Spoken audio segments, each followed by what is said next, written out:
बिस्मिल्लाहिर्रहमानिर्रहीम। आज एक क्वेश्चन डिस्कस करने जा रहे हैं इन्वेंट्री वैल्यूएशन का। और ये क्वेश्चन 2022 रेगुलर एंड प्राइवेट का क्वेश्चन है। अच्छा, ये क्वेश्चन नॉर्मल रूटीन से हट के क्वेश्चन था। यानी कि इसकी पहली रिक्वायरमेंट तो मोस्टली स्टूडेंट्स ने इजीली सॉल्व कर ली थी, लेकिन जो इशू आया था ज़्यादातर स्टूडेंट को वो सेकंड रिक्वायरमेंट में आया था। लेकिन ये सवाल बहुत ही इजी सवाल है। आइए इस क्वेश्चन को हम रीड करते हैं। The inventory records of NAFE Private Limited for the month of June is as under। Beginning units दे रहा है और कॉस्ट पर यूनिट और टोटल कॉस्ट हमें नहीं दी हुई, हमें कंप्यूट करनी है। क्वेश्चन मार्क बना हुआ है।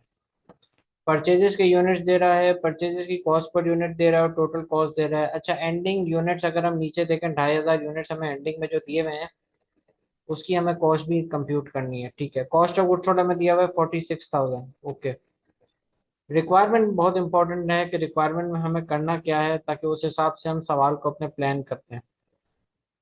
रिक्वायरमेंट में हमसे कहता है calculate the value of ending inventory by FIFO method. तो ये तो बहुत इजी सी रिक्वायरमेंट है और आप में से मोस्टली स्टूडेंट फीफो मेथड से तो बहुत ही ज़्यादा वाकिफ होंगे कि फीफो मेथड हमें कहता क्या है। तो फीफो मेथड से हमें क्या कैलकुलेट करनी है। फीफो मेथड से हमें कह रहा है कि value of ending stock calculate करो। ठीक है भाई, बहुत ही इजी सी रिक्वायरमेंट और मोस्टली स्टूडेंट्स ने इस रिक्वायरमेंट को अटेम्प्ट किया था और विदाउट एनी इशू ये सॉल्व हो गई थी रिक्वायरमेंट। अच्छा, अब फीफो मेथड कहता क्या है, देखिए फीफो मेथड कहता है first in first out. FIFO method कहता है कि जो आपके बिगनिंग में जो यूनिट्स पड़े हैं, जो आपके बिगनिंग में जो यूनिट्स पड़े हैं वो पहले बिक गए होंगे। तो फीफो मेथड के मुताबिक जो एंडिंग यूनिट्स हमारे पास 2500 पड़े हुए हैं, जो एंडिंग यूनिट्स हमारे पास 2500 पड़े हुए हैं वो लास्ट की परचेजेस में से होंगे। फीफो मेथड कहता है पहले वाले यूनिट्स आपके पहले बिक गए हैं तो एंडिंग यूनिट्स आपके जो पड़े होंगे वो जैन 25 की परचेजेस में से होंगे। यानी कि अगर हम एंडिंग यूनिट्स की कॉस्ट को कंप्यूट करें, एंडिंग स्टॉक की वैल्यूएशन करें, तो एंडिंग यूनिट्स हमारे पास कितने हैं, 2500 एंडिंग यूनिट्स हैं। तो एंडिंग यूनिट्स जो हैं उस पर कौन सी कॉस्ट अप्लाई होगी, इस पर 10 रुपये अप्लाई होगी, 12 रुपये अप्लाई होगी। तो फीफो मेथड के मुताबिक इस पे जो कॉस्ट अप्लाई होगी वो 12 रुपये होगी। क्योंकि फीफो मेथड कहता है कि जो 2500 यूनिट्स आपके पास जो बचे हैं, वो 2500 यूनिट्स आपके पास बचे हैं वो 3500 की परचेजेस में से हैं। यानी आपकी एंडिंग इन्वेंट्री की जो वैल्यूएशन होगी वो 30,000 रुपीज होगी। बहुत ही सिंपल और बहुत ही ज़्यादा इजी सी रिक्वायरमेंट, इसको मोस्टली स्टूडेंट ने करेक्ट अटेम्प्ट किया और ये रिक्वायरमेंट नंबर 1 का सिंपल यही आंसर। अब आते हैं रिक्वायरमेंट नंबर 2 पर। रिक्वायरमेंट नंबर 2 थोड़ी सी टेक्निकल थी और मोस्टली स्टूडेंट्स को इशू हुआ था इसमें। लेकिन रिक्वायरमेंट नंबर 2 बहुत ही ज़्यादा इजी सी रिक्वायरमेंट है, क्योंकि हमें एक फॉर्मेट याद होना ज़रूरी है। अगर वो फॉर्मेट हमें याद हुआ तो हम easily easily easily second requirement को बहुत इजीली सॉल्व कर सकते हैं। और वो फॉर्मेट क्या है, वो फॉर्मेट है opening opening inventory opening inventory opening inventory add purchases add purchases opening inventory में अगर हम परचेजेस प्लस करें, ओपनिंग इन्वेंट्री में परचेजेस प्लस करें तो क्या आंसर आता है, आता है available for sale. Available for cell.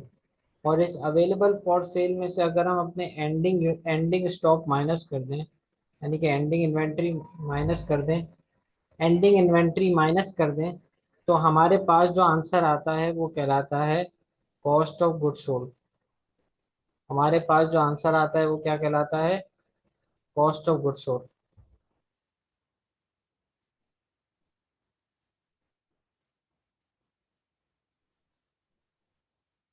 तो ओपनिंग इन्वेंट्री हमें बेसिकली कंप्यूट करनी है इस सवाल में। अगर हम रिक्वायरमेंट नंबर 2 पढ़ें तो वो कहता है calculate the value of unit cost, ये यूनिट कॉस्ट हमें कैलकुलेट करनी है, और टोटल कॉस्ट कैलकुलेट करनी है बिगिनिंग इन्वेंट्री की।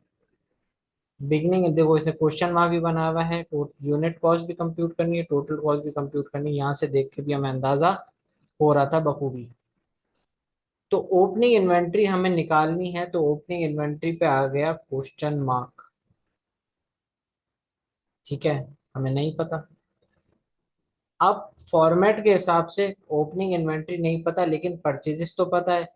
तो परचेजेस कितनी है भाई, परचेजेस हमें दी हुई है, परचेजेस हमें दी हुई है। तो जनवरी 12 की हमें परचेजेस दी हुई है 30,000, 30,000। और एक हमें January 25 की परचेजेस दी हुई है 42,000। दो परचेजेस दी हुई है हमें, एक 30,000 और एक 42,000। तो 30,000 और 42,000, ये टोटल कितनी परचेजेस हुई, ये टोटल 72,000 की परचेजेस हुई, 72,000 की परचेजेस हुई। तो ओपनिंग इन्वेंट्री हमें नहीं पता, हमें फाइंड करनी है, ओपनिंग इन्वेंट्री हमें फाइंड करनी है। लेकिन हम उसमें परचेजेस ऐड करते हैं तो हमारे पास जो आंसर आता है वो कहलाता है अवेलेबल फॉर सेल, और अवेलेबल फॉर सेल भी हमें नहीं पता, क्योंकि जब ओपनिंग इन्वेंट्री नहीं पता, वो हमें फाइंड करनी है, परचेजेस पता है, तो ओपनिंग में परचेजेस ऐड किया होगा तो अवेलेबल आया होगा ना। तो इसका मतलब अवेलेबल भी हमें नहीं पता। लेकिन हमें ये पता है कि अवेलेबल में से अगर हम एंडिंग स्टॉक माइनस करें तो हमें जो हमारा जो आंसर आता है वो कहलाता है कॉस्ट ऑफ गुड सोल्ड। और इस सवाल में कॉस्ट ऑफ गुड सोल्ड दी हुई है 46,000 रुपीज। ये कॉस्ट ऑफ गुड सोल्ड बड़ी काम की थी, जो कि हमें बिगनिंग इन्वेंट्री की कॉस्ट कैलकुलेट करने के लिए अहम रोल प्ले करेगी। तभी वो कॉस्ट ऑफ गुड सोल्ड दे रहा था, ताकि आप रिवर्स चल के अपनी बिगनिंग यूनिट्स की टोटल कॉस्ट को कंप्यूट करो। तो कॉस्ट ऑफ गुड सोल्ड उसने दे दी 46,000। देखो हम वही फॉर्मेट यूज कर रहे हैं जो इंटरमीडिएट और में हम एडीसी पार्ट 1 में यूज करते हैं, opening inventory purchases available for cell less ending cost of good sold. अब ओपनिंग हमें नहीं पता, ठीक है, हमने क्वेश्चन मार्क ले लिया, हमने फाइंड करनी है, हम रिलैक्स हो रहा है, ठीक है, नहीं पता क्वेश्चन मार्क ले लो। परचेजेस हमें पता है, हमने बोला या तो सीधी सिंपली परचेजेस दिया हुआ है ले लो, बहुत ईजी है। अब ओपनिंग नहीं पता, परचेजेस पता है, तो अवेलेबल फॉर सेल भी नहीं पता, और ये पता है कि अवेलेबल फॉर सेल में से एंडिंग स्टॉक माइनस करें तो कॉस्ट ऑफ गुड्स सोल्ड आती है।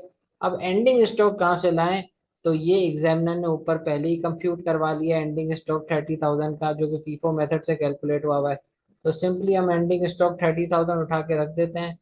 अब समझो जरा, अवेलेबल फॉर सेल में से एंडिंग स्टॉक माइनस किया होगा तो कॉस्ट ऑफ गुड्स सोल्ड आया होगा, अवेलेबल फॉर सेल में से एंडिंग स्टॉक माइनस किया होगा तो कॉस्ट ऑफ गुड्स सोल्ड आया होगा।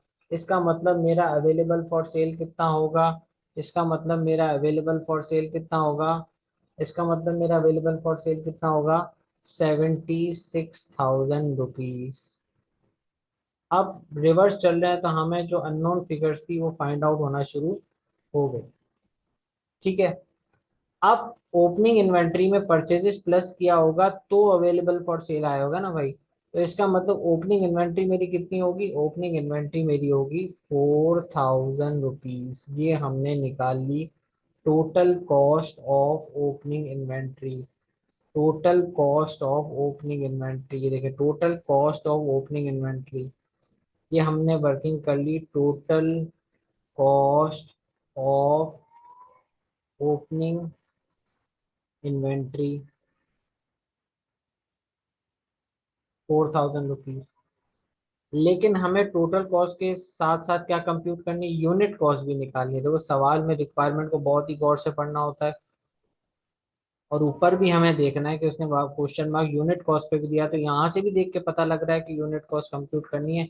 और नीचे उसने लिखा हुआ भी है कि यूनिट कॉस्ट भी कंप्यूट करनी है, तो आपको पेपर में थोड़ा सा अलर्ट रहना पड़ेगा। तो यूनिट कॉस्ट कैसे आती है भाई, यूनिट कॉस्ट आती है total beginning unit cost divided by units is equal to beginning stock unit cost. तो टोटल बिगनिंग यूनिट की कॉस्ट दी हुई है, ऊपर हमने निकाली। तो कितनी दी हुई है ऊपर हमने जो निकाली टोटल बिगनिंग यूनिट्स की कॉस्ट, वो दी हुई है 4000। हमने कंप्यूट की, हमने कंप्यूट कितनी की 4000। 4000 हमने कंप्यूट करी।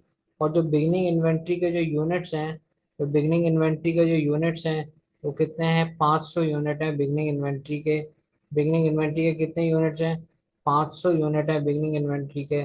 तो इस सवाल में एग्जामिनर ने हमसे सबसे पहले क्या हमसे कैलकुलेट करवाया, बिगनिंग इन्वेंट्री की कॉस्ट कैलकुलेट करवाई। तो बिगनिंग इन्वेंट्री की कॉस्ट हमारी कितनी आई, 4000। उस बिगनिंग इन्वेंट्री कॉस्ट को हमने यहाँ पुट किया 4000, और इसको 500 यूनिट से डिवाइड कर दिया। तो हमारे पास यूनिट कॉस्ट भी आ जाएगी इजीली, जो कि आ रही है 8 रुपए पर यूनिट। 8 रुपए पर यूनिट। तो ये बेसिकली इस सवाल की रिक्वायरमेंट थी कि यूनिट कॉस्ट कैलकुलेट करो, कर ली। टोटल कॉस्ट कैलकुलेट करो, कर ली। और एंडिंग इन्वेंट्री की वैल्यूएशन करो यूजिंग फीफो मेथड। ठीक है। और बहुत ही इजी सा सवाल था। और उम्मीद है आपको ये क्वेश्चन समझ आया होगा। इसके बावजूद भी अगर कोई इशू है इस क्वेश्चन में, तो आप क्वेश्चन कर सकते हैं। Thank you very much.